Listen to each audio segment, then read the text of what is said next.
Good evening, everyone. For those who don't know me, my name is Anthony Poore, and I'm the President and CEO of the New Hampshire Center for Justice and Equity.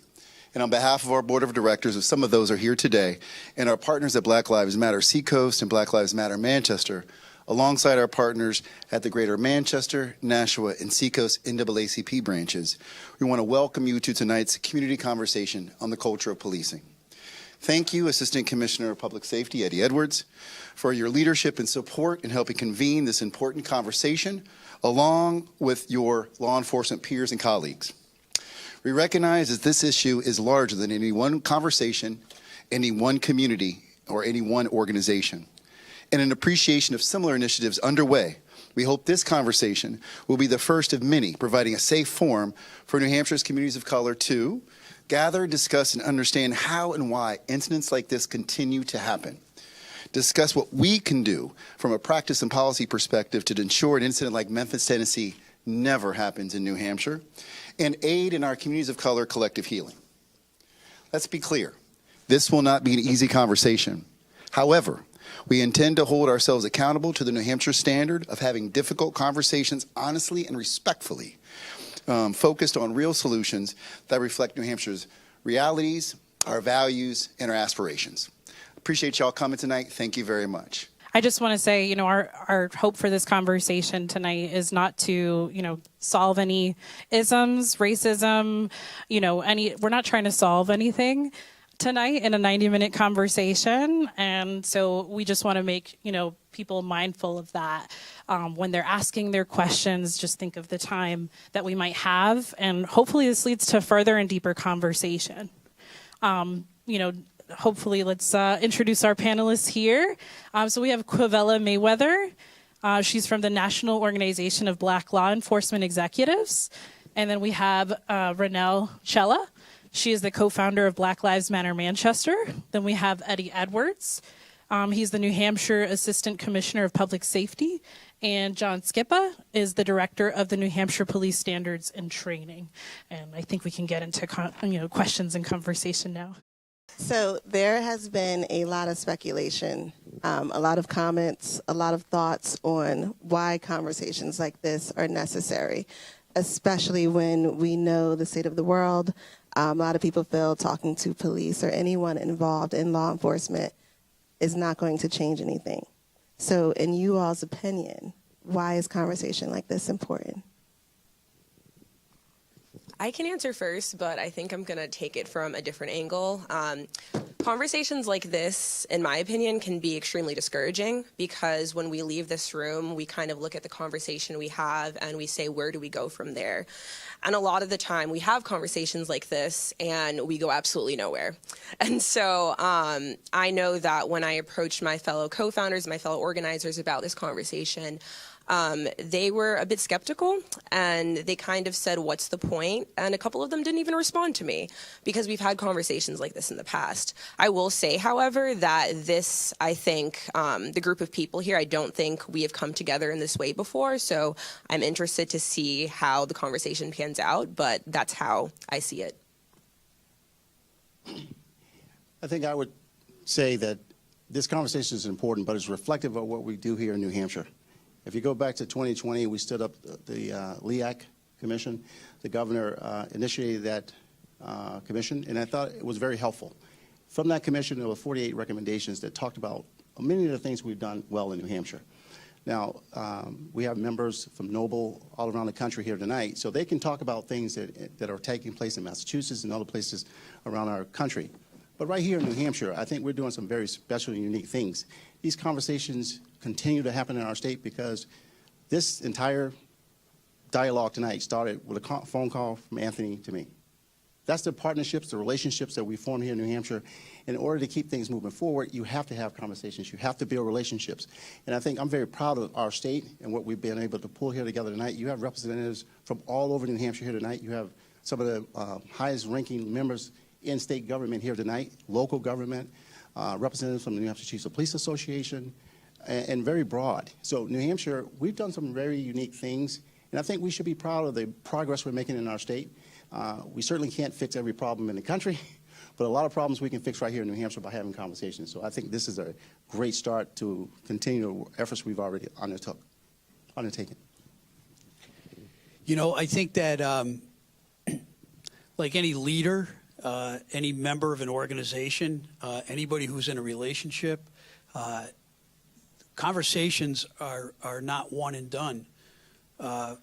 Clear conversation has to occur throughout the leadership and throughout the organization and throughout the relationship.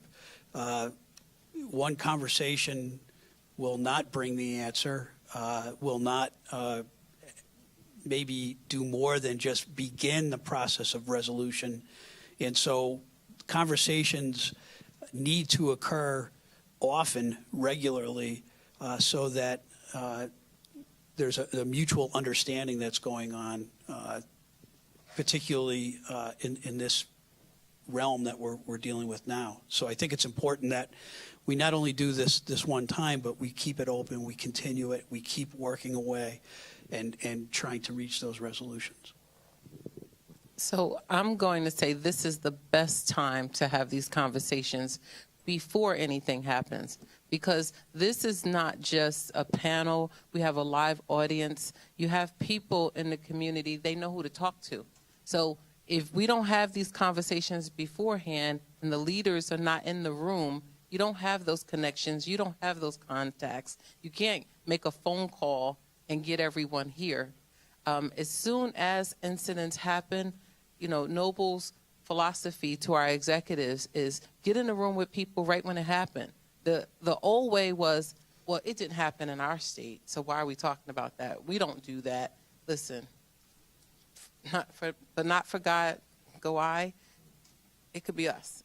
You know, things happen all over the country. So I say this is the best time before anything happens, and you make sure your relationships with the community are strong before rather than after.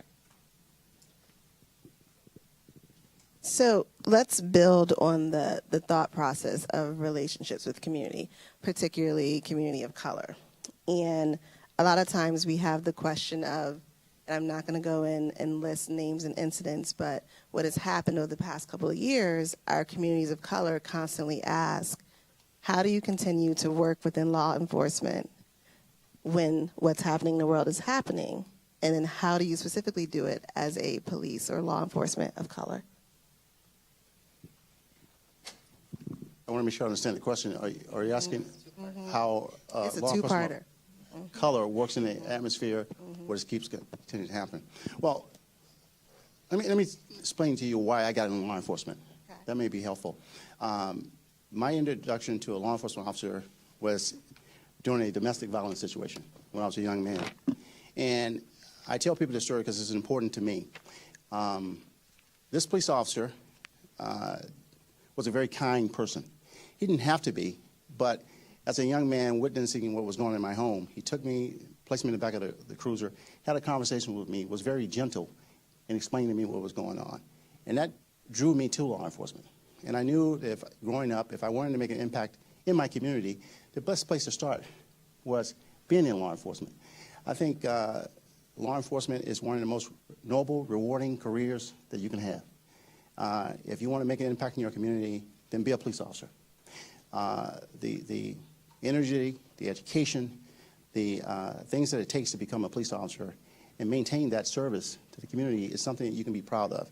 If you can imagine for a moment being a police officer and you've been called to an incident, you've been called to a scene, and you arrive at that scene, you have no idea what you're confronting, but you know you have to help someone.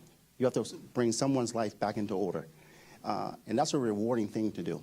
And being a black male in law enforcement, I can think of no better way to address some of the issues that we confront, that we see. And that's why I'm proud to be a law enforcement officer in this state, because I think New Hampshire has a very unique perspective when it comes to law enforcement. And I've been in law enforcement for over 30 years. I've traveled to 23 different states to do training in law enforcement.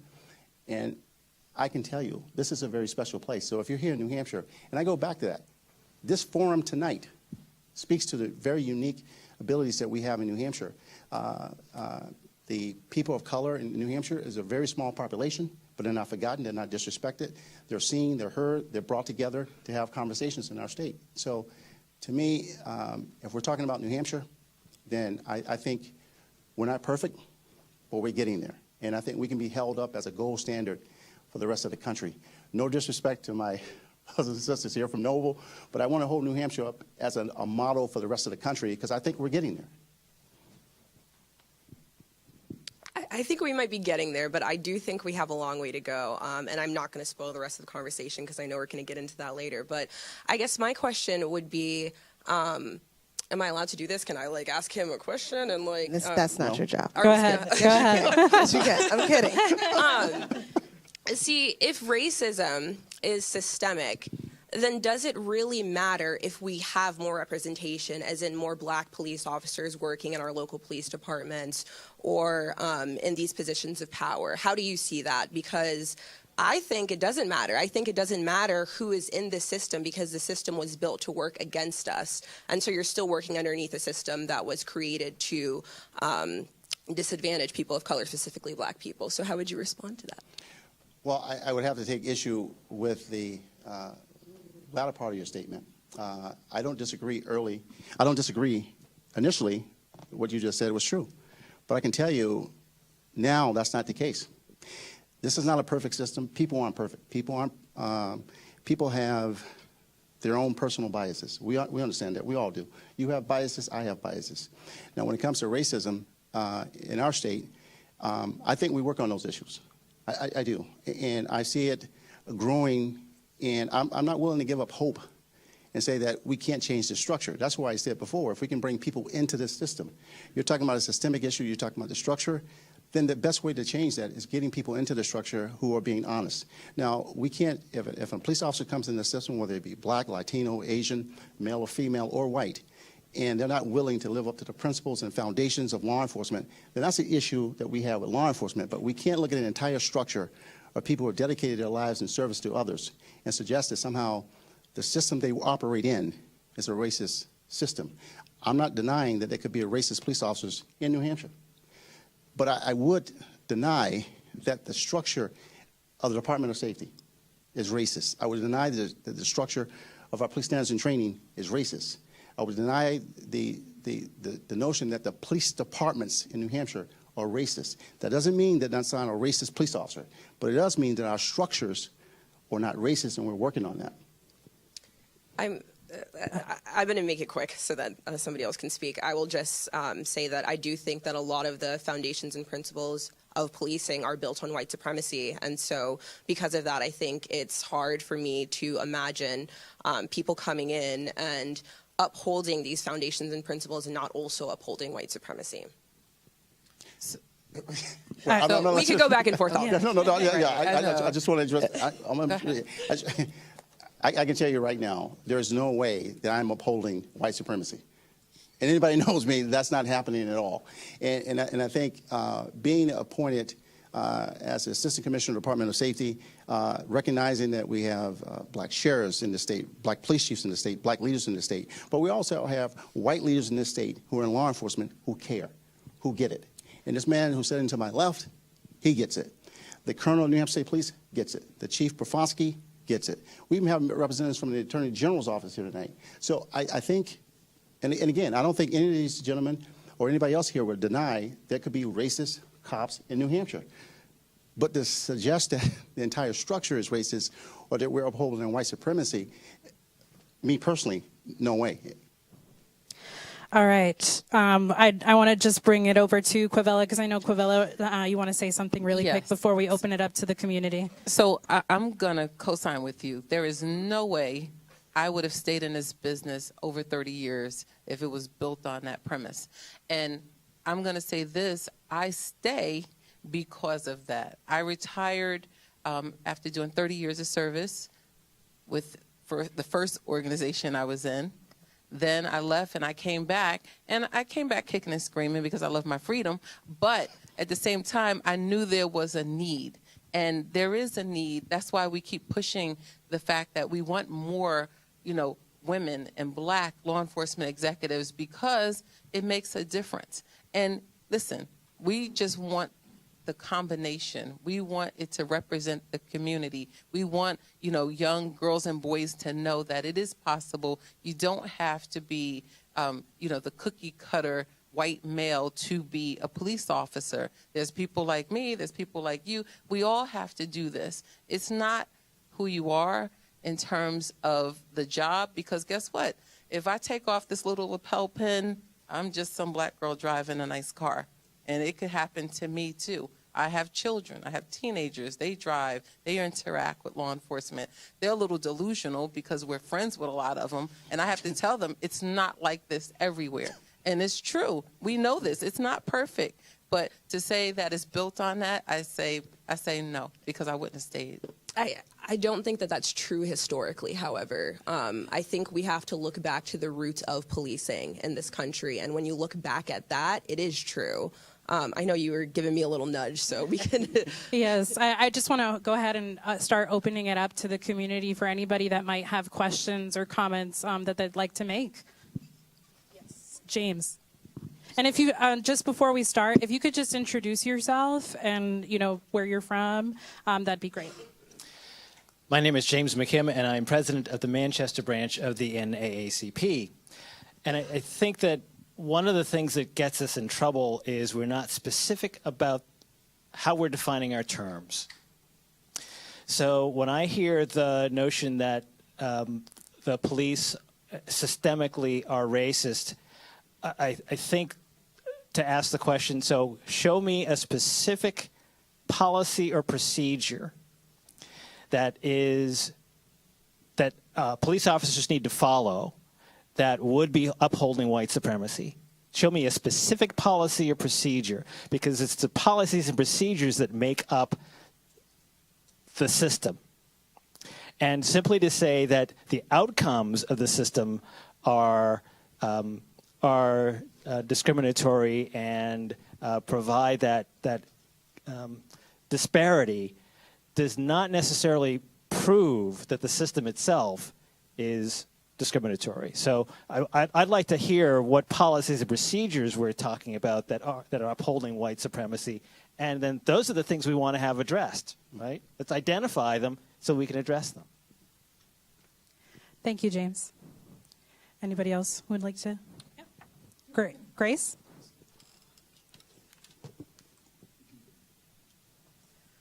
Hi, thank you. My name is Grace Kandeke. I'm a Manchester resident. I'm also the program coordinator with the American Friends Service Committee, and so I do disagree with that. In addition to doing the work that I do, I'm also a student of sociology, and one of the tenets of my academic practice is that understanding that systems are not only policies and procedure, they are outcomes, and they are the ways that those policies are implemented and who they're implemented upon. So I understand, I really respect everybody's opinions on it, but oftentimes what we one way that we try to measure racism within a system or white supremacy within a system is by understanding who is impacted by those systems, and when we're talking about policing, we're talking about who is getting charged, how often are they getting charged, who is getting arrested, and who is getting incarcerated. And the data in New Hampshire shows that there are disparities in our arrests, in our who's getting charged and who's getting incarcerated based on race. When you measure how much higher, I believe black people are 2.9, something like that, times more likely. 7%. Thank you so much. And so, but we are less than 2% of the population. So when we're thinking about how do systems interact with populations, how they impact those populations, that's one way to look at it. And especially when we're thinking about the narrative that goes around whether a system is racist or not, we must understand the data, and we must also understand when we're looking at a place like New Hampshire where crime rates are decreasing and yet disparities amongst populations, especially the black population, either are rising or remaining steady in comparison to the population rate. I think that's one way that we can start to really dig into systemic racism, not simply how individual people act or behave in their roles. Thank you, Grace. Anybody else?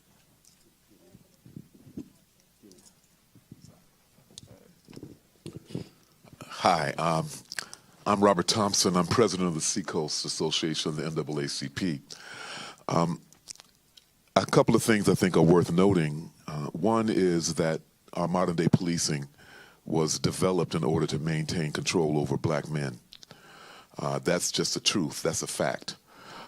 It doesn't mean that it doesn't necessarily, I'm speaking too loudly, not loud enough. You like me to stand up? I'm usually not difficult to be seen. I'm usually quite easily seen. It matters that our police system was developed. Its origins are founded in the desire to maintain control over black men. That's just a fact. And why do we keep talking? In order to communicate facts such as that. That's profound. The only reason we have police is because they wanted to maintain control over black men. So that's just, so number one. Number two, it is absolutely critical that we communicate. We must communicate. As a black man, I am in a minority. Every time I drive past, if you've seen me, I've waved at you. It's because I don't know what you've heard of black people look like me. And I don't want to be a victim of your misunderstanding, which is, I'm prepared to say, is understandable. Your misunderstanding is understandable. The fact that we are communicating here is hopeful, but it is far from enough. It is important, it is critical for us to communicate. You need to hear, you who are white need to hear from people like me. You need to know what it feels like to have to tell my 10-year-old child, no, you and your friends don't need to be throwing snowballs at cars because two of you look darker than the rest. That was a very, very strange conversation to have with an 11-year-old boy. So that's part of the reality that if you're black in this state, you have to deal with. Yeah, things in New Hampshire are not as critical as they are in some other states, right? And but it is a misnomer, and it is a dangerous misnomer to think that we are not still subject to the same miscalculations and abuses. And one way to think about it is that it's really hard to get away from your origins. And policing in the United States has its origins in the desire to control black men. And that's just a fact. Thank you so much. Jasmine, 1 second. Before we get to the next person, I just wanted to give our panelists a moment just to respond, just because our community in the audience really have spoken an exact opposite of what you all are feeling up here. So when you hear these words from our people, how do you feel, and what is that response? The Reverend is exactly correct. You're exactly correct in the notion that some of the origin of law enforcement in New Hampshire. I checked that. That is correct. Not in New Hampshire, but really. It's important to recognize that. It's important to recognize the truth of the reality that we're all functioning in. Yes, and so to that point, let's agree, and we teach this at the Academy. It's part of our constitutional law class. We talk about the fact that a lot of what originated as law enforcement in our country was to collect people's property that ran away, escaped slavery, and that's.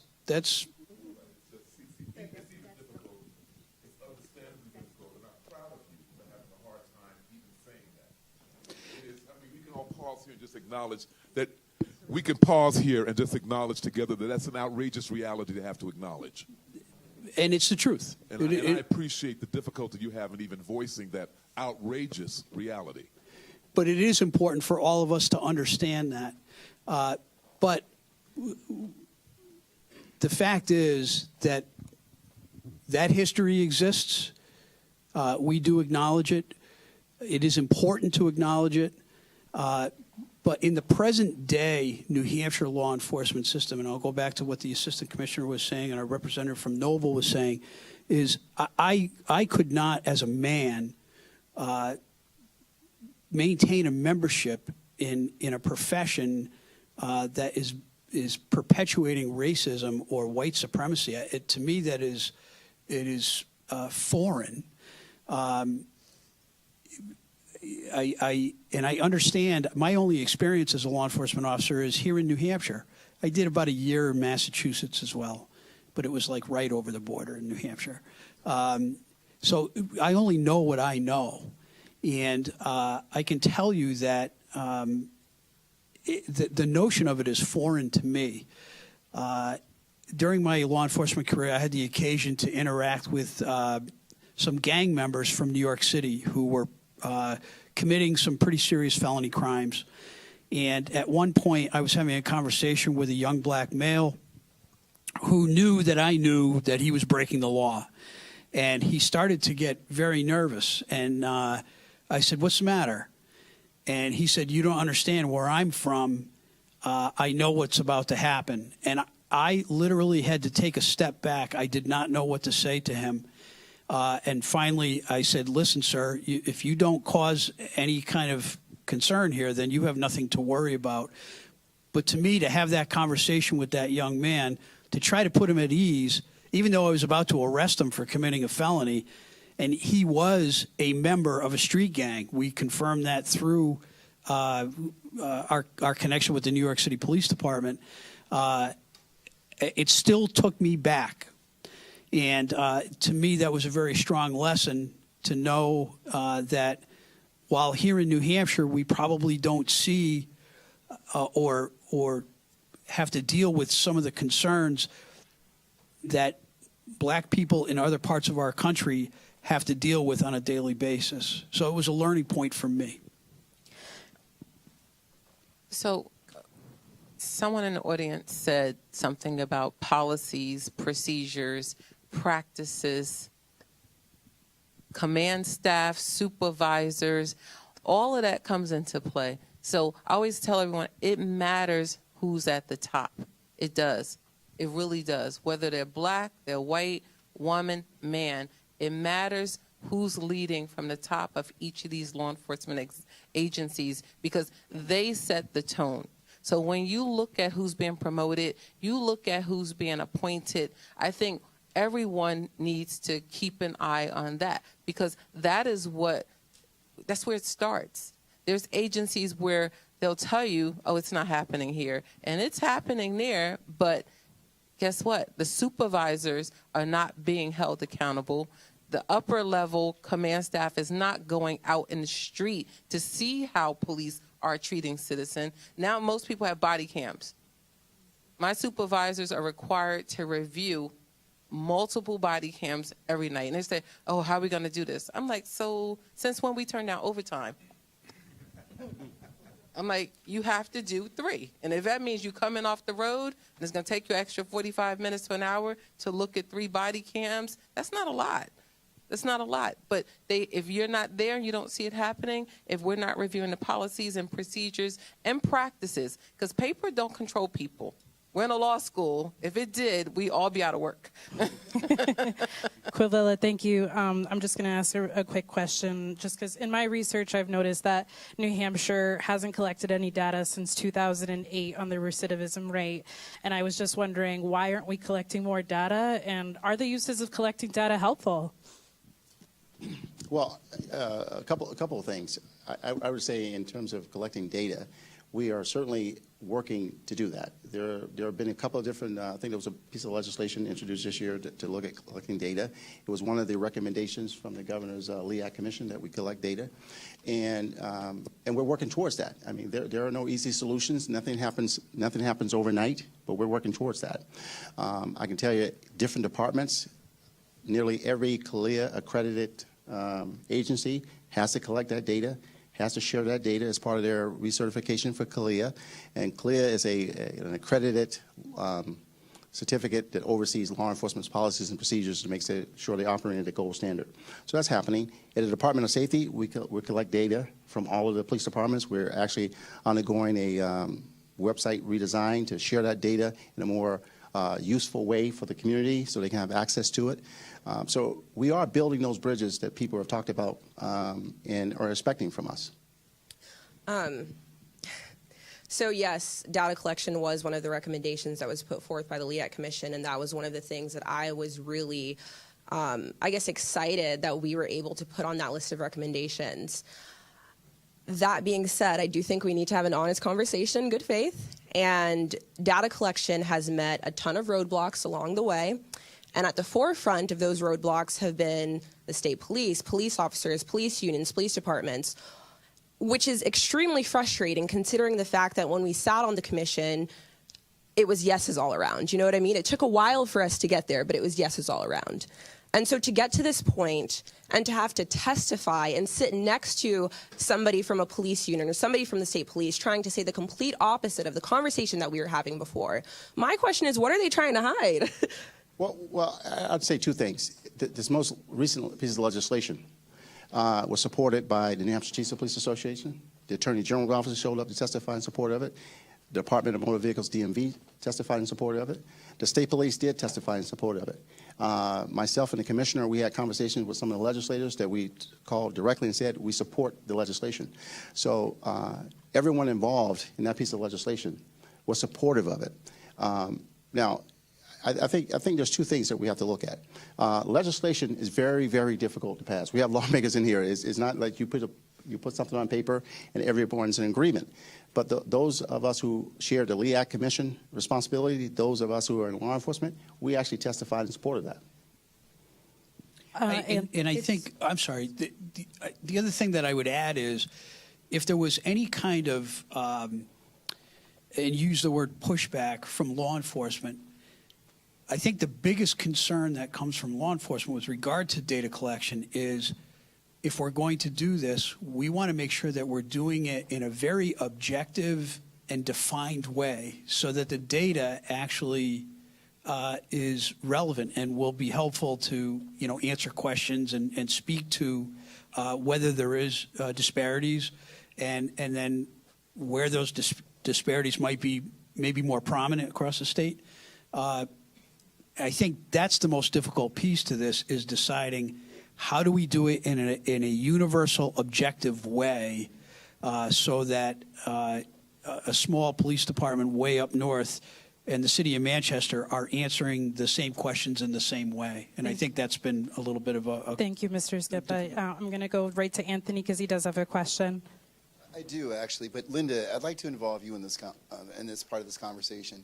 Linda and I had a conversation about what happened most recently when that House bill got voted down.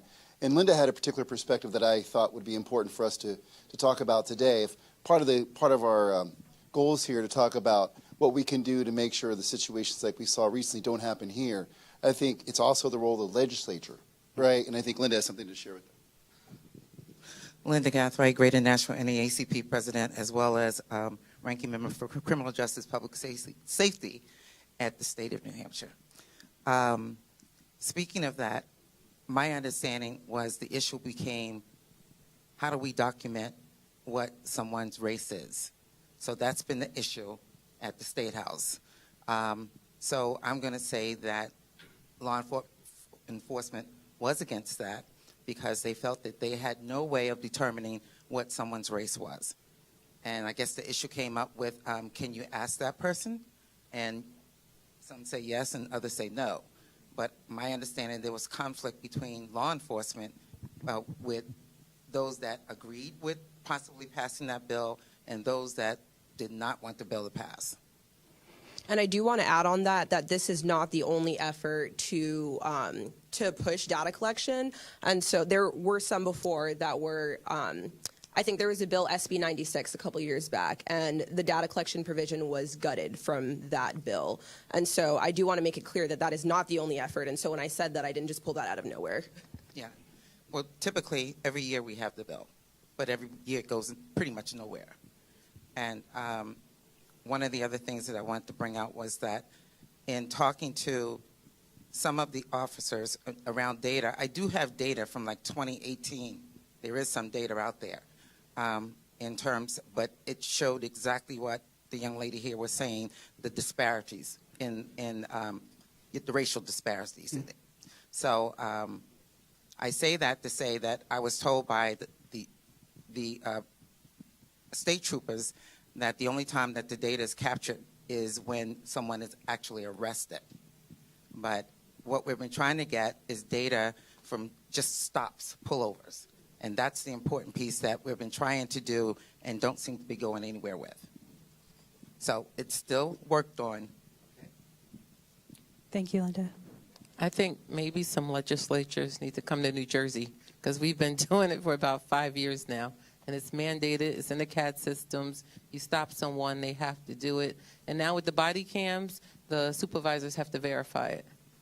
They go through the CAD and they verify what they're saying. I mean, it has to be done, but it has to be done consistently. I agree, because garbage in is garbage out. We learned that lesson with use of force data. I remember getting use of force data from the hospital police, and they sent us one year 2,000 reports. And we're like, oh my God, what's going on in the hospitals with the police? And what it was, every time they helped someone, restrained someone, put them in a wheelchair, put them in a bed, they captured that use of force data. We're like, no, that's not what we're talking about. So everyone was doing it differently. So there's a training component and there's a monetary component with it as well, because you have to make sure everyone has I don't like using jargon, but like a system, reporting system that does that. Because there's some reporting systems, I don't know, up here we had some agencies that had old police departments that they didn't have a field for that information, so they had to upgrade that. So there's also some cost sometimes with it. But you want good data, you don't want to rush it, but I think, like I said, we're here. Great. We're going to hear another question. Good evening. My name is Steve Tompkins. I'm the sheriff in Suffolk County in Massachusetts, and I'm also the regional vice president for Noble. Let me say this to you. One data, I'm going to give you some facts. In my department, 65% of my inmate population, and I have both male and female, are black or brown. 70% have some involvement with substance use. 38% of my population is suffering from mental health issues. 28% of my ladies are dual diagnosed, meaning they suffer both from mental health and substance use issues. The question is, how do we deal with that situation? And so when you talk about the folk up here, and when you talk about systemic racism, we have to work from the inside out, not the outside in. We have to get in those systems to really effectuate some change. And the way we do it at my department, I have 3 academies every year. 50% of my academy has to be black or brown. Has to be black or brown. Because if I've got 65% people of color in a Commonwealth where that same demographic is 18%, how do you get 65 out of 18? It's racism. It's a whole bunch of things that are working against folk of color. When you have the disparity of, just say, crack cocaine and powder cocaine, black guy gets busted, he gets 25, 40 years, whatever. White guy get busted with powder? Not so much. And so we can't talk about the fact that there is not systemic challenges here, because it is. I don't even refer to the criminal justice system as the criminal justice. I refer to it as the criminal legal system, because if you don't have the resources, whether it's financial or relationships, to get that justice that you need, chances are you're not going to get it. If you look at the time when the Emancipation Proclamation was done away with, what rose up right after that? The penal system, you see. So we went from one form of slavery to another form of slavery. So we got to be realistic about what we're talking about and what we're doing here. You know, nobody really wants to throw a barb at a white person or someone like that, but we have to be realistic. And I got to tell you, what scared the heck out of me was the presidential race in 2016, when the entire dynamic changed as to the conversation that we could have. So, Covella, you talked about this is the time to have the conversation. We need to have these conversations daily. Not once a week, not once a month, not once a year. We need to have this daily. It took a long time to get here. It's going to take us a long time to get out of here. And so the question is, are we going to check ourselves before we wreck ourselves? And we're going down that path where we are in ruinization, you see. This is a great country. But the strength of this country is our diversity. If Covella and I said the same thing all the time, we would be boring as hell. Okay? But the point here is that we have to listen to different opinions and then work on them. And if we don't work on them, then we're kidding ourselves. Thank you. Can we open up to another? Yeah. We do have 2 microphones. My name is Michael Worsley. Been in Manchester since 1985. Raised 3 grown children, and I have a 13-year-old grandson. I moved here from a predominantly black environment, Youngstown, Ohio. And you can imagine going from Youngstown, Ohio to New Hampshire. And I can honestly say, yes, I had some horrendous situations with law enforcement. Horrendous, no doubt. But as I worked for Manchester Housing when they started community policing, there were 2 white police officers that were part of our system as I worked for Manchester Housing. And I remember sitting down with them one time. I had just been pulled over. Actually, I was taken out of the car and handcuffed until it was proven the car wasn't the one that was reported stolen. It looked like the one reported stolen. I sat with them for 4 hours and just unleashed. Here's what changed my perspective. 2 white males, police officers, said to me, Michael, and I'm a minister of the gospel, so I'll ask forgiveness after this. They said, Michael, we have some assholes in our department. We absolutely do. You shouldn't have gone through that. That was wrong. That changed my perspective. As I raised my 2 boys, one's 36 now, Dominique. Oh, by the way, he's going to be on Law & Order SVU, March 30th. Check him out. But I raised both of them knowing that I had to give them the talk that I was giving, right? I had to give them that talk. But I also raised them to understand that I needed them to not live a victim mentality. I needed them to understand, because every issue they dealt with before they got pulled over, we had racism in our schools. But I took a stand and I went in as a parent, understanding I couldn't go in with my voice raised. I got a deep voice, I get that. I'm only 6'1", 230 pounds. But in New Hampshire, that relates to 7 foot, 400 pounds. And so the reason I'm saying all this is because I had to understand there was a way I had to navigate to be able to get what I wanted with my children. My biggest concern, even as I'm sitting here right now, I have a 13-year-old grandson. And to this moment, he has very negative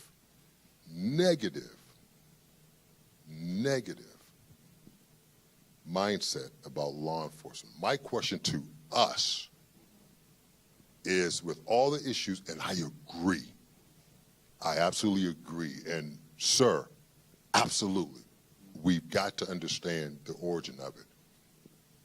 But I don't want to have a great-grandson, and we still haven't done anything to get any further. So I honor what these guys are doing today in New Hampshire, to see a sister at the position she is, to see a brother at the position he is. And oh, by the way, the last thing I'll say, I have no claim to fame. No claim to fame, no letters at the end of my name. But I've had this man at my house to talk about the issues as police officers in the state and some suggestions. I spoke with this man in his office to speak about issues that we need to address in our state. And I know the governor on a personal level. And when George Floyd happened, I said, Governor, I said, what we need to do is not react. I said, and move like the rest of the country, because we are not the rest of the country. We're in New Hampshire. Let's begin to deal with it pertaining to New Hampshire, and let's grow from there. So I applaud what we're doing tonight. Yes, we got to have this every day, sir. But I can tell you, from somebody to have no claim to fame, I've spoken to some very high-level folk in this state, and they're willing to listen. And that would not have happened 30 years ago. I just want to respond with kind of an opposing, I guess, experience that I've had. You know, the governor appointed me to sit on the LEAC Commission, the New Hampshire Commission for Law Enforcement Accountability, Community, and Transparency. Provided I was only 21 years old at the time. And a few members on that commission treated me well, but there were times where I was extremely disrespected. I was treated terribly. I'm not going to say anybody's names. There was a time where I had a negative experience during a traffic stop here in New Hampshire. So what did I do? I called the police department, and I said, I want to have a conversation about not only what happened, but also the issues that occur here in New Hampshire. It was 7 a.m., and this man yelled at me, and he said, "We do a very good job at this department. We do a very good job in New Hampshire." I was appalled. I was shocked. And I think that I agree with what you're saying, but I think it's dangerous when we look at this and we say, we're doing an okay job in New Hampshire, we're doing a good job, because then things like what happened to me happen, and they don't even want to hear it, because people are in their ear telling them that we're doing a good job in New Hampshire, or they talk to this person, they talk to the NAACP, they talk to this organization, but they don't want to talk to me. They don't want to talk to Renell, Black Lives Matter Manchester, because they don't agree with what I have to say, and they think that we're doing a good job here in New Hampshire. And that's difficult for me. Being a student here at the University of New Hampshire School of Law, I'm in my second year, by the way, I've just learned so much more about, I guess, the criminal justice system. And it's very difficult for me to sit here and listen to conversations that people have with others on an individual level, because I know that it goes so much deeper than that. And so I guess that's why at the beginning of this conversation, I talked about how discouraging it is to have these conversations, because of not only the experiences that I have, but what I know and the work that I've done. So. We have a question. Yeah, can you stand up, Nicole, please? Yeah, sure. Thank you. So I just was kind of thinking about how there's this talk about not maintaining a membership in an organization that's rooted in racism. But I think we have to take a critical look at how our jobs and careers have memberships that are rooted in racism. I'm a psychotherapist. I have a career that is rooted in racism. You know, we had diagnosis of drapetomania, which pathologized slaves running away. And I still, as a therapist today, have to undo the harm that was caused generations ago. And I still have to look at how it plays out today when I see Black folks being diagnosed with thought disorders such as schizophrenia and then being treated with first-class, first-generation antipsychotics with terrible, horrible side effects. The amount of these people, as that sir over there was talking about, who are incarcerated, but they are also misdiagnosed. And we cannot make a change in the system if we say we're good now, if we're not acknowledging, one, what happened historically, and working to change how history is still playing out today. Because I know it plays out today in my profession and causes a lot of harm. Thank you, Nicole. There are some questions in the back. I do have one individual right there.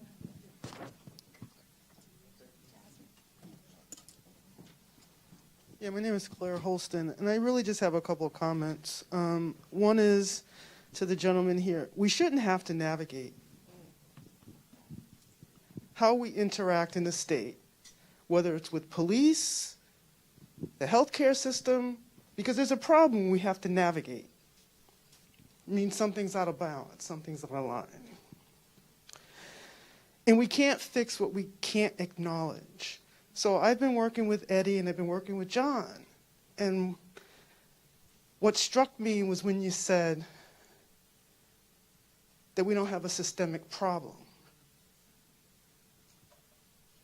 I challenge you to not be defensive on that and to be open to what was said. And maybe just take a look, or maybe we can have some side conversations after. But there are systemic problems. We wouldn't be here if there weren't systemic problems.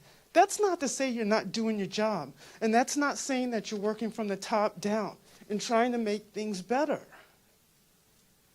But just from a training standpoint, we know I can't get police officers to implicit bias trainings because in New Hampshire, the mindset is we don't have a problem. And that's not true.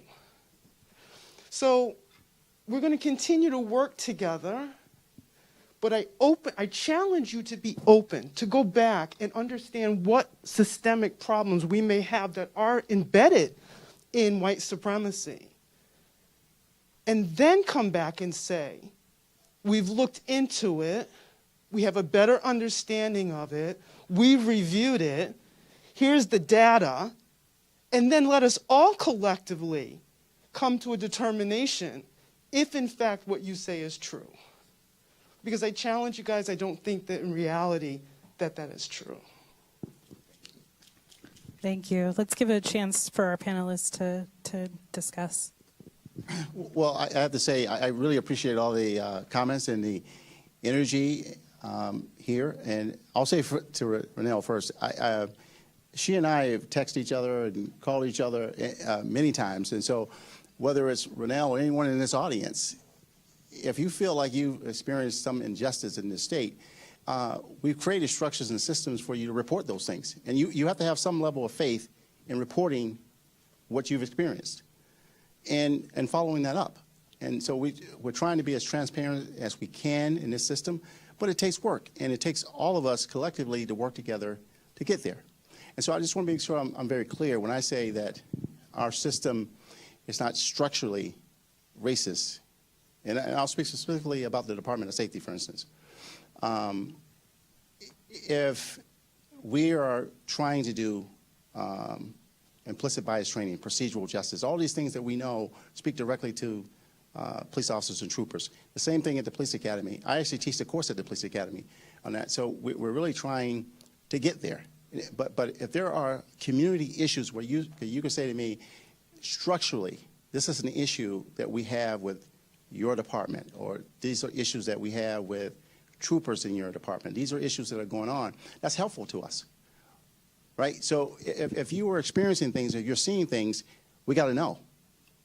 We got to know. This is a shared responsibility. This is your Department of Safety. It's your state police. These are your police officers in this state.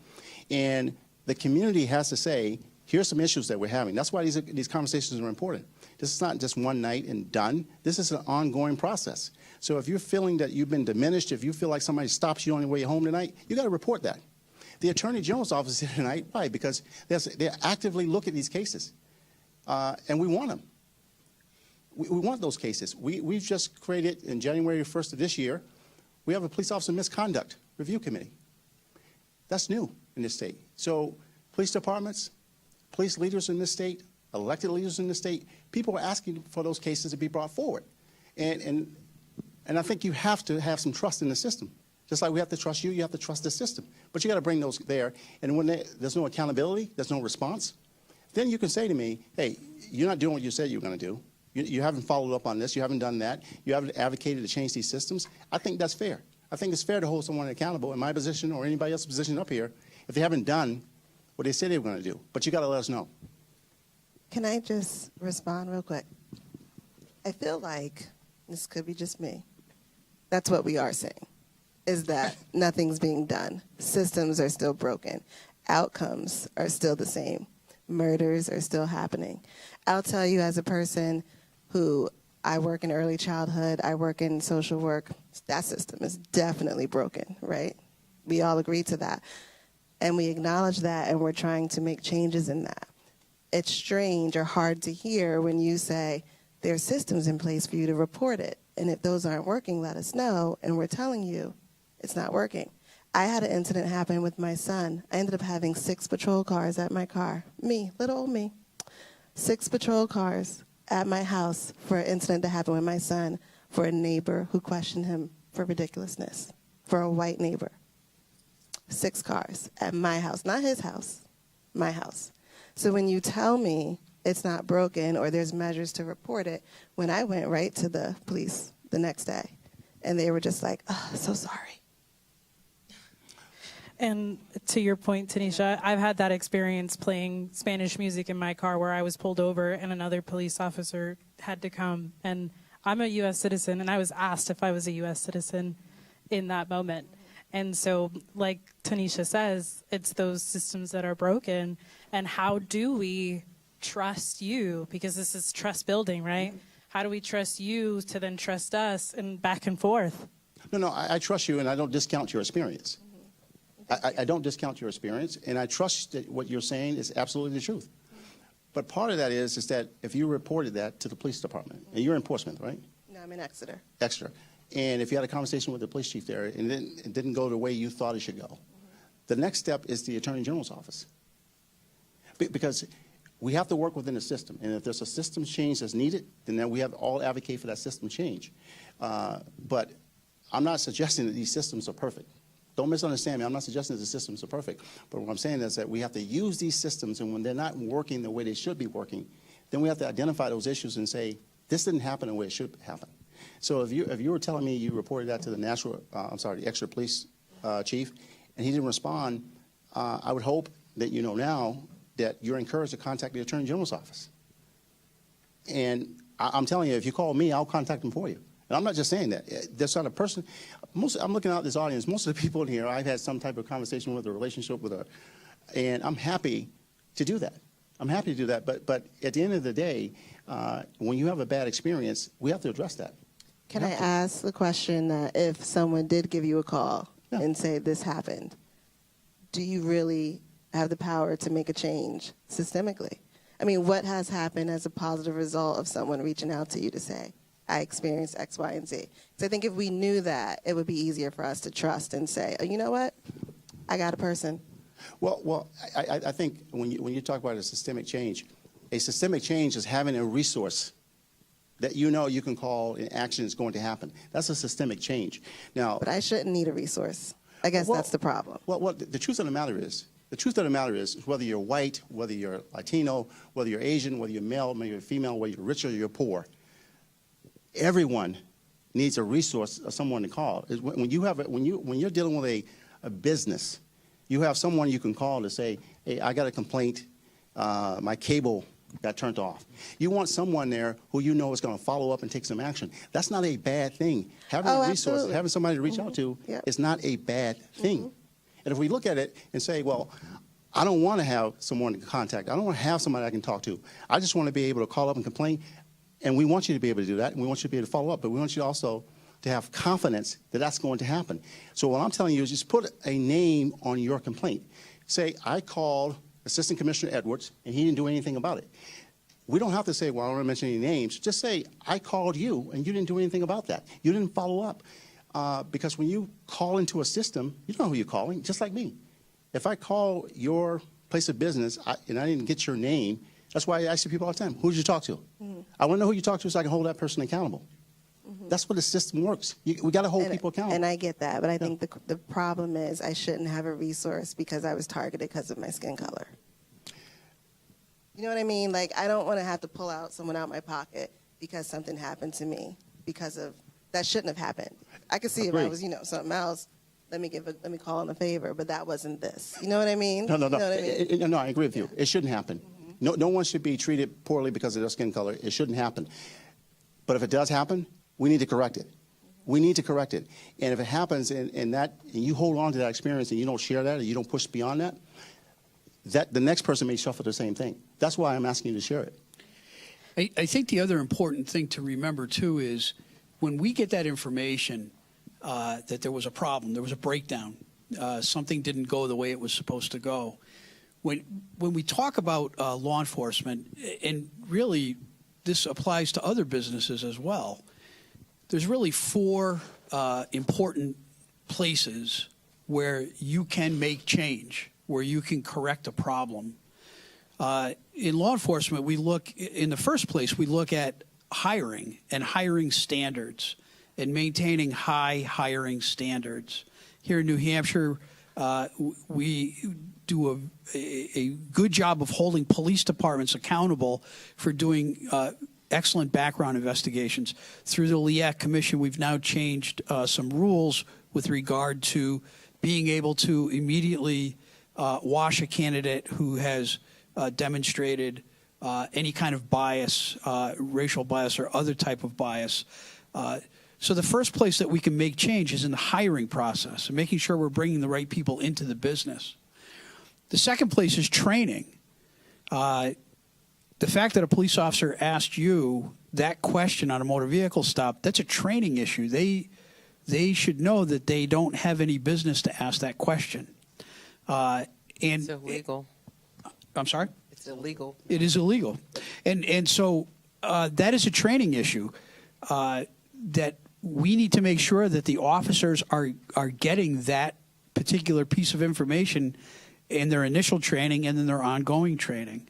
So you have hiring standards, you have training standards, which unfortunately, when we talk about defunding the police, one of the first places that gets defunded is the hiring and training, because that's where you can find a little bit of money when you're trying to cut a budget. And that's unfortunate because it just perpetuates the problem, right? The third place where you can affect change is through supervision. The supervision of subordinate police officers is vitally important. The debacle, the criminal act that occurred in Memphis, Tennessee, for a variety of reasons, there was no supervisor that ever showed up to that. And supervision is absolutely important when it comes to monitoring appropriate behavior of the police. And then finally, the last piece that is so important that helps address problems and breakdowns in the system is holding officers accountable, implementing appropriate discipline. So when we find out that there was a failure in the system where something didn't work the way it was supposed to, that there was somebody that was treated inappropriately, if somebody did something that was not proper or lawful, it's going to fall in one of those four places. The hiring, it's a hiring problem that needs to be addressed. It's a training problem that needs to be corrected. It's a supervision problem, or it is a discipline or lack of discipline problem. Thank you, Mr. Skip. I'm just going to head it over to our young gentleman over there who's been waiting. Hola, my name is Andres. I'm the Director of Diversity, Equity, Inclusion, and Justice for SAU 16, and I also serve on the Board of Directors of Black Lives Matter Seacoast. I just wanted to thank y'all for having this conversation, and I support this conversation. It's awesome to see all this beautiful empowered melanin in the room, so that's nice to be in this space. I think we have to change the narrative of what I heard from the beginning of this conversation, is that this is happening in other places and not New Hampshire. Because when we say that, it makes people, especially white people, say then we don't have to fix anything, because that's happening in Boston or Massachusetts, that's happening in New York. And all the places we mentioned where it's happening happen to be places where there's high populations of people of color. So when we say that, people hear it's like, that's not our issue in New Hampshire, which why would I even buy into an implicit bias training? Why would I buy into saying that I have to do better and watch how I approach people of color? Because my leaders are saying it's not an issue in our state. It's an issue somewhere else. So I think we have to change that narrative. I mean, it is an issue. I've been living here for 14 years. You know, I come from Boston, Mass, Roxbury, Dorchester, where I dealt with a lot of police. And I also dealt with a lot of police here in New Hampshire, being a Black Latinx cis man. And people approach me differently. When they pull me over, they have attitude. You know, I used to work at UNH, and I used to do this thing called Weekend Walk-In, where we walked across campus to make sure there was no support the students who needed walks home and so on. And there used to be police officers walking around as well. And we used to say hi to them, how you doing? And every time I approached a police officer, the colleague I was walking with, white person, my same size, they get a handshake and a smile. And we're wearing the same jacket that says Weekend Walkers, whatever. And when they shook my hand, their bodies tensed up. Why did their bodies tense up? Why did their smile go away? They're not dealing with the same stuff we're dealing with in Boston or in New York. But they are being socialized through media and TV, and that, you know, so they bring those fears with them to their job. So I think that's just something I want to put in that place, is that we have to stop saying that that's not happening in New Hampshire, because it actually is. And I work in the school system, and I work with a lot of Black students across, and I see that the stuff they have to deal with from school police, the stuff they have to deal with by principals, administration, how they get treated, the language that gets written down in reports for them compared to others, white students. So I think we have to take that narrative that we don't have, you know, those same issues, because that one Black person in the community matters. You know, their one experience that they just dealt with matters, you know, and we have to see that as a big issue because, as you know, our numbers are just raising. Our diversity is growing. We're becoming a more beautiful state, and we have to realize that. So, yeah. I just want to address that real quickly because if I've said something here tonight, it makes you think that I don't think we have issues of racism, sexism, and bigotry in our state. That's not what I meant to imply. When I say what's happening in New Hampshire, and when I want us to take a deep breath and look at what we're doing in New Hampshire, I think we're doing creative things and unique things that other states aren't doing to address some of the issues that you're talking about. And I think that's what we need to stay focused on, too. If you look at this audience tonight, if you look at what's happened tonight, this is what I mean by something that New Hampshire's taken charge of. Tyrese Nichols' death brought a conversation from a phone call to this and more conversations after that. So I look at our state, the things we're doing to try to work on these issues and fix these issues and address these issues, like building implicit bias programs or procedural justice programs, and keep working on that. I do think in New Hampshire we reach out more effectively than other states. That doesn't mean that we don't have issues and we're not challenged by some of those issues. I just think we do it in a different way to try to reach people and have positive conversations. Because I think that's the only way we're going to address these issues is by being positive, holding each other accountable, but working towards solutions. Thank you. I know, Riddell, you want to say something, and then I'm going to pass it off to. Oh, I'm sorry. I'm going to make it really quick so that I make sure that other people get a chance to speak. I know, Director Skipa, you mentioned something about training and things like that. I think the conversation about training has been had. I think a lot of changes have happened. But you also mentioned how when we have a conversation about defunding the police, one of the first things that goes is training and things like that. I do, however, want to mention the fact that when you're defunding, you're not just defunding, you're reinvesting in other places that need help. And it's difficult for me to, like somebody said, buy into like more implicit bias training and things like that when we have a housing crisis in Manchester, when our schools are like in terrible shape. You know what I mean? And so it's hard for me to buy into more training, different training, and pouring more money into that when there's so many other things that we need to deal with. And those things that we are dealing with would solve all the problems that we are discussing. Not all of the problems, but they would alleviate some of the burden that we're feeling. Thank you. We have a question over here, or a statement? Yes, very quickly.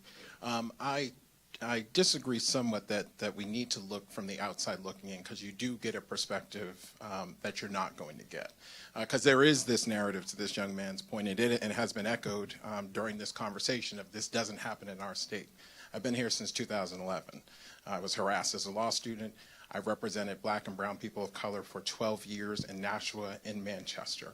We're right now having a public discourse about a disgusting racist meme sent by a detective to supervisors who failed to do anything about it, and it's not being taken seriously. So to Commissioner Edwards' point, I can't take confidence that it's going to be taken seriously because it's been reported, it's been looked into, there's been public pressure about it, and you have two supervisors who were not held accountable at all. So how can I take any comfort in Director Skipa saying what we need is supervisors, to be controlling the behavior of subordinates when you have two supervisors, one replying, ha ha, in regards to a meme dehumanizing and disgracing George Floyd in 2021, after the great work we did on the LEAC Commission. So we can't have this rosy conversation about we're special here in New Hampshire.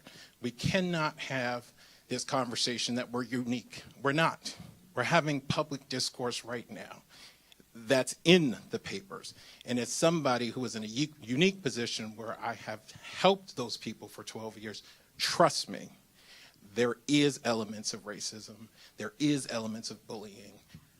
And it is not just one bad apple. And that is a refrain that our governor opened up with when we started this LEAC Commission. So we need to change that narrative of, it's only one bad apple. We need to look into the culture of policing. We need to aggressively do it. You need this outside look because you don't have the capacity to see it without the outside forcing you to. That's the word you said that I've been sitting here. It's culture. And having been the head of two departments, it's very hard to change the culture from inside, from on top. When you have laws, you have police unions, you just can't say, that's why he said there's a process. Listen, if you feel a certain type of way during a traffic stop, during an interaction with the police officer, people in the head of departments need to know it. And if they're not doing anything, then it needs to be reported to the Attorney General's office, because that builds like a rap sheet, I'm going to use jargon, on that officer. Because if 50 people have said it, that raises a flag to people like, hey, wait a minute, you know, something's going on here. And that person can be, but if one person says it, go away, the other 49 say, well, they never did anything about that one, so I'm not going to report it. You have to trust in the system. You have to trust in some of us that are there doing the work in the trenches. Because guess what? Bad police officers make it bad for the good ones. And that's not a slogan, it's true. But it is the culture. It definitely is the culture, and it's very hard to change the culture when you just can't fire people. Trust me. When I went into the new department, I was like, I had no use for 50 of them. What did I do? Change policies, change practices. One of the ones, as soon as I changed how they can get overtime, 10 of them left. They're like, oh, gosh, she did that. No. Then as soon as I change who rides in what cars with different people, up another 10. They're gone. So it starts at the top, and you have to recognize, I hate to say it, why are they there?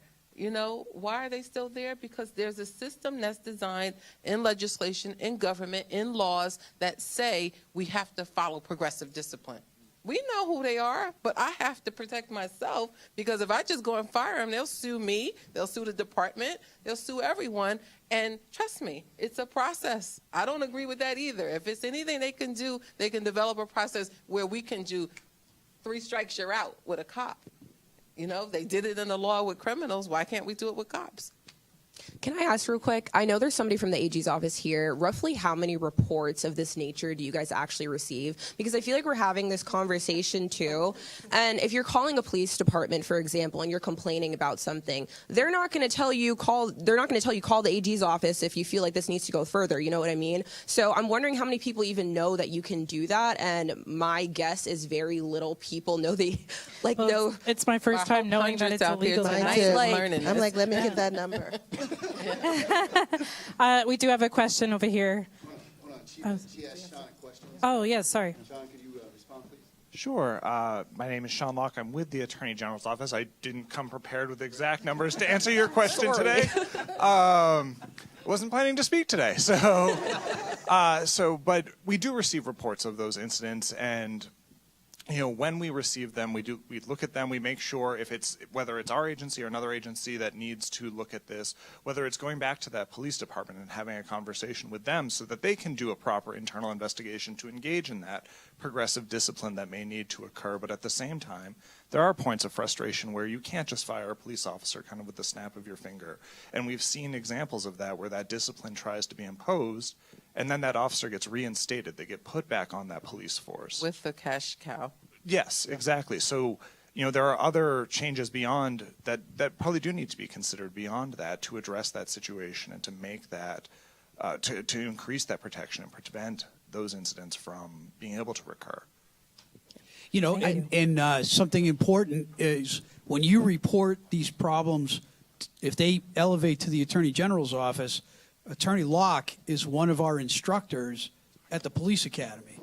So not only is Attorney Locke in a position to try to help and resolve at his level, but he can also bring that information back to the Academy to say, hey, we've identified another training issue that we have to address. So that interconnection really is very helpful. Thank you. We do have a question over here. Thank you. My name is Jason Green. I'm the Deputy Director for the ACLU of New Hampshire. I'm going to preface my story by sharing that this did not happen in New Hampshire, but it did kind of set the basis for my bias against police that has kind of hit me to the core. I have a niece named Michelle Cousineau, and I will forever lift up her name. But Michelle was diagnosed bipolar, and she has a social worker. And my sister Fran was out of town, and the social worker called Fran to say, Michelle is having a manic episode and I can't control her. And with my sister being out of town, she said, I can't help you. And that social worker decided to call the police. And when Michelle answered the door, she answered the door with a hammer in her hand. And they immediately shot her and killed her. My brother from Noble was talking about, we know that many of the people who are incarcerated may have issues of substance abuse or mental health issues. If we know this, why aren't we doing something to help this community?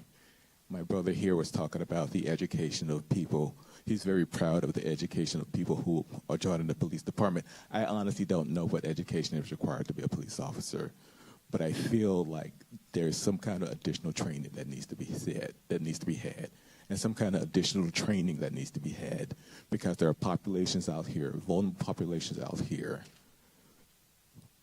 who are under attack by the police department. And I just feel like we can sit here and say over and over again that everything is okay.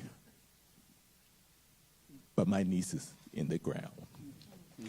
My heart breaks for you and your family that that tragedy will never, ever be fixed. It will never be fixed, and I'm sorry for that. Please understand that from a training perspective, we recognize that, and in fact, are getting ready to have crisis intervention training now made part of the Recruit Training Academy. Right now we have a 24-hour block of instruction to help police officers learn how to interact with those people who are suffering from a mental health issue. We're going to take that program out, and we're going to put in the 40-hour Memphis model CIT training for every recruit moving forward in the, we call it the third and fourth class. So the two classes that will be starting this summer will be when we introduce that program into the Recruit Training Bureau. We work directly with New Hampshire NAMI, the National Alliance on Mental Illness. They are the subject matter experts. They deliver that block of instruction. It is through legislation, it is the initiative to make sure that every single police department has those officers certified in crisis intervention training. The unfortunate truth is that oftentimes the police are called because there's no one else left to call to help. And the conversation that we're having, we recognize that we're not the best first people to call to respond to somebody who's having a mental health issue. We're not. We are trained to enforce the law and to hold people accountable when they break the law. We have very minimal training when dealing with people who are suffering from mental health crisis, just like we have very minimal training in first aid. We're not the best first people to call if you have a understood. Mm-hmm. But because of the limited training and the inexperience, the police officers did not have that depth of knowledge to understand that it could be anything other than somebody who had a weapon in their hand. And I don't know the facts of the case. Again, tragedy that will never be made. You will never be made whole, and I understand that, and my heart breaks for that. But we're trying. We're hearing about these tragedies that occur all over the country, and here in New Hampshire, we're trying to do the best we can to help prepare those new police officers to be able to be more effective when dealing with people who are suffering from a mental health issue. We also have worked very closely with the development of a statewide system where instead of the police responding to those non-dangerous events, the police would not respond, and in fact, mental health workers will respond. And that is being developed. It's actually working in many communities right now, and we're trying to get that statewide. Again, a lot of resources are necessary for that system, that network, to be effective and universal across the state. Thank you. We have one last question, and then we are running close to time. Hi, so I'm Anthony Payton. I'm with freelance writer, podcast host. I am from the projects of Brooklyn, New York. We had the highest homicide rate in the nation. I can remember police down there. I won't age myself too much, but in the late 70s, early 80s, all through the 90s, crack epidemic, AIDS, everything is converging at the same time. And the cops down there were, to say crooked is an understatement. But at the same time, I do remember 2 white cops from Long Island. And they would come, get out of their cars on duty, and shoot hoops with us. Then they would throw us the football. And with the snap of a finger, it seemed like we went back to being adversaries. I don't know whose administration it was under and what have you. But now I'm in New Hampshire, and I have 2 stepsons and a young daughter. My stepsons are Terrell Whitted, Tavon Whitted. My daughter's Amelia Payton. I worry about Terrell and Tavon. Tavon's going to grow to be about 6'4", easily. And I know what's happened to me being in a vehicle with either me and a Puerto Rican guy and a white woman, or another time it was 2 white guys and me. Guess who wound up doing the time? And I'm not saying that I was innocent in it either, but I'm just giving it to you from my perspective. Now, when it comes to policing and things like that, there are caveats and nuances that I couldn't even imagine. So there are 2 sides to every story. If you want to know what systemic racism lies at in its greatness, New Hampshire State Prison. I had this conversation with someone earlier. You look around the state, I don't see too many brothers and sisters like this. Our numbers aren't there. You walk into that state prison, there's a lot of black and brown men in there. And the same thing with the federal system. You are looking at the face of incarceration, the face of redemption, the face of fatherhood. I'm a little nervous. I haven't been around this much police in a good way in a very long time. However, what I will say is this. This success will not be in a vacuum. It takes everyone. You talk about mental health. I work for the Mental Health Center of Greater Manchester, the Cypress Center. And they have police come in every day. They come and sit with the counselors. A call happens. A trained mental health counselor goes out with the police, and they do what they have to do. Because at the end of the day, you guys aren't trained. Like you said, you're not trained to handle that. Nor do I want a counselor out there. If someone robbed a bank, I don't want the counselor out there drawing her little 38 or whatever to try to stop it. And that goes for the communities as well. And so for the black and brown community, what I would say is this. We have to talk to our kids differently. I think a lot of us get caught up in those Facebook and YouTube videos where a guy gets pulled over and he's reading the Cop the Riot Act and what have you, and it just doesn't work like that. I would implore you to talk to your children and your friends to say to them, look, let it draw its natural course. Get the lawsuit. That is not the time to stand and debate on what the First and Second Amendment are and what have you. Do what you need to do with me because I'll see you in court. And I think that's the message that we need to spread around. So I'll keep it short because everyone else needs to speak. Thank you. I just want to say that his nephew, Terrell Whitted, he's one of my fellow co-founders. And back in 2016, he had just graduated high school and he organized the very first Black Lives Matter protest here in New Hampshire. And there would be no BLM Manchester without him. So. Okay. Do you have one more? Or? Yeah, okay. Hi. My name's Rochelle Jones. I'm a human being and a police officer. I've been a police officer for 20 years. I started my career working at Leavenworth Prison in the Army. I'm a person of color. I'm the only female of color police officer at my department. I'm not here to speak on behalf of my department, but I am here to answer one of the things that you talked about earlier with some of your friends saying, why do we have these conversations? In 2009, I was promoted to detective. I got a letter from what I thought was the NAACP. And when I opened it, it was an article, and on that article was written, congratulations on your promotion. The picture on the article was an orangutan holding 2 orangutan babies. I was stalked for a year and a half on the job with racial letters, pictures. They eventually caught the person. He was prosecuted, but he wasn't prosecuted for a hate crime for whatever reason it happened. I didn't know who sent that at first. I was really glad it wasn't somebody from my department. And to be honest, it's not that I thought I worked with people like that, but when it happened, I just wasn't sure. My dad is black. My mom is white. I've gotten it from all sides. When I went down south, they asked me if I was albino because they'd never seen mixed girls with red hair. My father grew up in an orphanage for colored children. And when George Floyd happened, he was my first phone call. And I just want to say, nobody talked to us police officers and asked us how we felt about that when that happened, and that was extremely emotional. We're talking a lot about systems, and I think we need to get back to being human beings, and we need to acknowledge emotion. Not everybody's from New Hampshire. Not everybody has experiences from New Hampshire. So the first instinct sometimes with people is to think they didn't experience it, so they don't want to stop and think about that trauma. Like, we're really good about trauma-informed when it comes to sexual assaults or domestic violence. This is trauma. Ava and I are friends from conversations like this. She called me one time when somebody got pulled over, and we thought it was because of if they were allowed to be here or not, foreign national policy. We were able to check that out.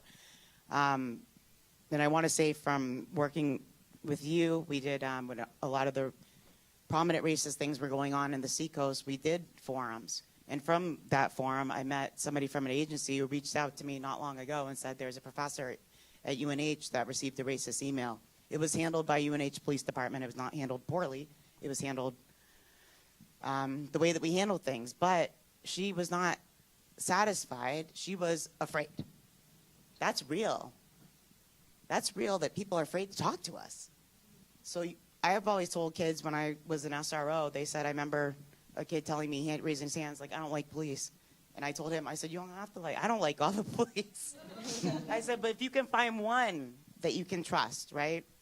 I was very honored that she reached out to me and said, can you reach out to this professor? You have to change the way that you police, because what she told me was she is afraid for your department to know where she lives. She's a resident of Portsmouth. She doesn't know that your department hasn't been infiltrated by racism. And I said, okay.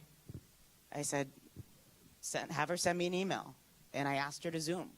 I said, you don't have to tell me where you live.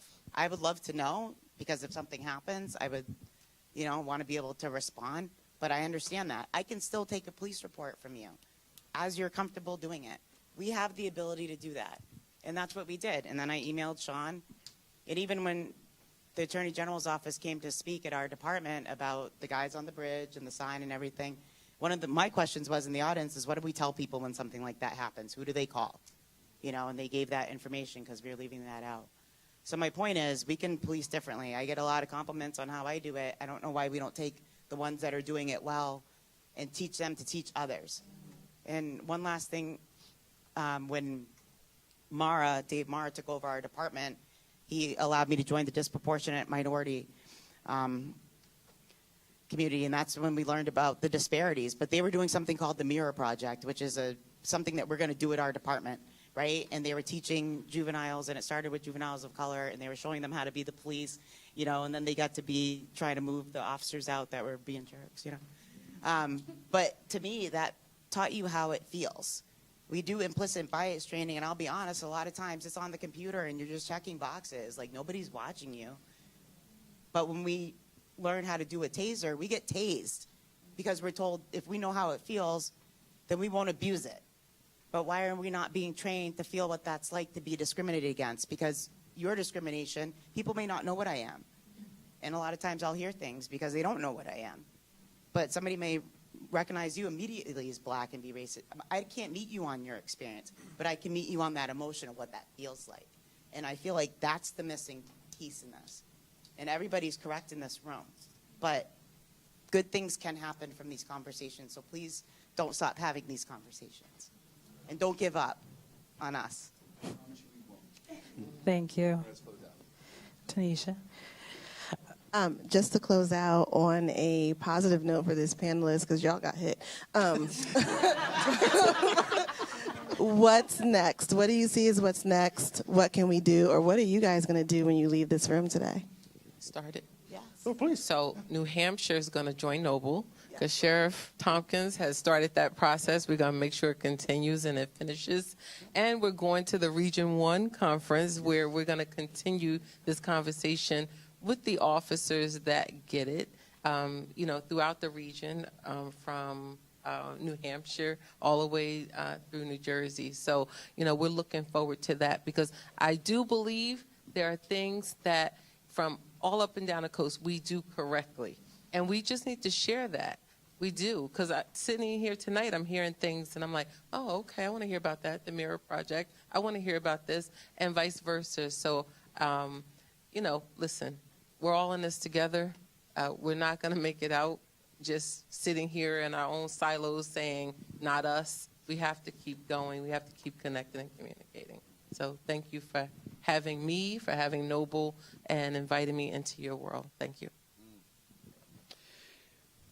I really represent the training and regulatory side of New Hampshire law enforcement. That's my position.